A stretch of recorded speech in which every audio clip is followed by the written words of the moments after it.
guys, I thought I'd show you another way of safety in a chuck as you take it off. One method, of course, is the old board that sits down on the ways to catch the chuck. That's one method. Here's another method.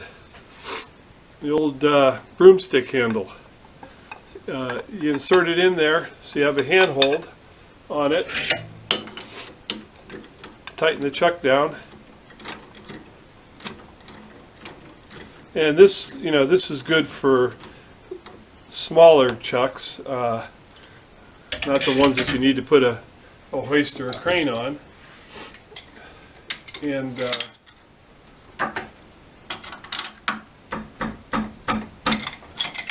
pop the chuck loose. This is a LLO mount.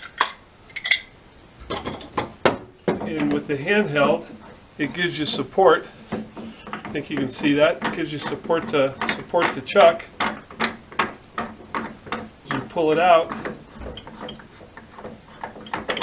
And now the rest of the broom handle is supporting the chuck. The chuck's all the way out, and there's no way it can drop. And you can reach in behind it and get the rest of it out.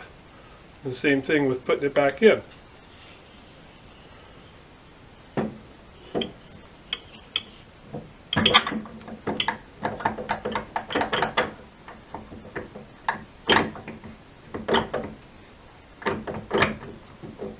Same way for lining it back up. Okay, so just a quick way, another method that I had learned. Hey guys, well, thought I'd share this. I learned this today just by chance. Excuse me, looking at Craigslist. I didn't know that this universal bevel protractor that I have here, that it would actually fit on a height gauge. Typically, I was using basically a scriber, or was setting it up with a dial indicator also if I was checking heights. This is an inexpensive Chinese version of a digital one, and checked it, and it works fine. I'm happy with it for the price I paid. It's how tall is it? Is it probably a 12-inch reach, 16-inch reach? But kind of excited. I had the bevel protractor and didn't know that that it actually could fit on a height gauge, and that I did have a holder for it. I have another one over here, a vernier, much taller unit, and that holder was on it. So I got another addition to the shop, and I've checked it, and it's just right on. Kind of exciting. Hey guys, well, since I had mentioned about using the dial indicator for checking heights also, I thought I'd just do a short video on that after showing the universal bevel protractor on the height gauge. So here I've got a test indicator mounted in the height gauge, and you basically would come over, if I wanted to check the height difference between these two, you would come down with the height gauge, and you would watch the test indicator, and you would set it at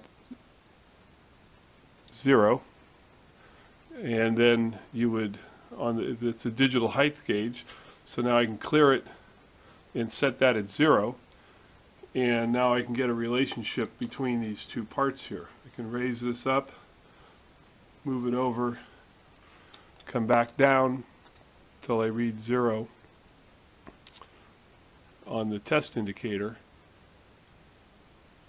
which tells me I'm exactly that, and it gives me my height difference. This works really good when you're trying to reference different heights on different parts and get a consistent reading. You can bump it with the scriber, and come and sit on it, but you're not going to be as exacting as a indicator that reads in half a 10,000th. Okay, here's another little quick item. Let's say I measure this piece right here, and I have a dimension. And now I'm curious, if I took 193 thousandths off of it, what would be the measurement? What would be the calculation? So what you do is you zero the dial caliper. I move it the 193 thousandths.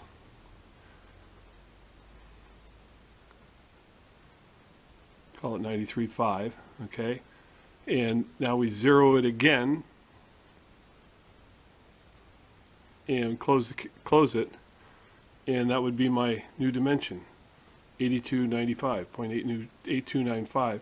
So it's a quick way of using the dial indicator as a calculator. Okay?